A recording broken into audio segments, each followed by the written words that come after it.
আসসালামু আলাইকুম। সুপ্রিয় দর্শক, দেশ ও দেশের বাইরে যে যেখানে আছেন সবাইকে আন্তরিক শুভেচ্ছা ও অভিনন্দন। প্রিয় দর্শক, আমি শামীম।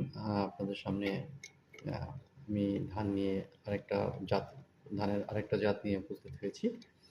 এটা হচ্ছে হলো বিধান। আপনারা জানেন যে সংক্ষিপ্ত আমি জীবন বৃত্তান্তটা তুলে ধরার চেষ্টা করব। উম এটা হচ্ছে হলো বিধান ৬। এই বিধান ৬ এর সংক্ষিপ্ত বৈশিষ্ট্য আপনাদের সামনে তুলে ধরব। ধানটা দেখুন, ধানটা দেখতে পাচ্ছেন? এটা হচ্ছিল বিরিধান ৬। আর এটার চাউলটা এক্সট্রা হয়তো করা নেই। আমি এজন্য আপনাদের বোঝার স্বার্থে আমি একটু করে রেখেছি। দেখতে পাচ্ছেন কিনা? এই চাউলটা। চাউলটা একটু মাঝারো টাইপের ২৮-২৯ যে চাউলটা এই টাইপের। তো এটার জীবন বৃত্তান্তটা আমি সংক্ষেপে তুলে ধরছি। বিরিধান ৬ এর ২ টা সিজনে আপনি আ চাষাবাদ করতে পারেন। একটা হচ্ছে হলো বোরো, আরেকটা হলো আউশ।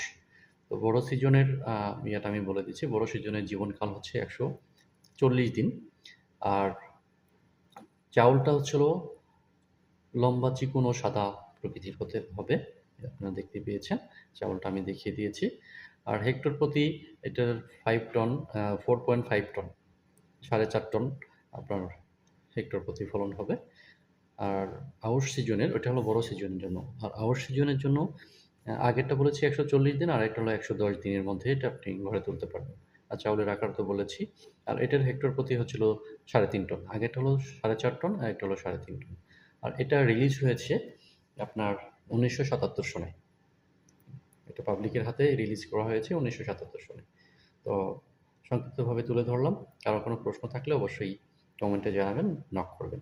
সাথে থাকবেন। আসসালামু আলাইকুম।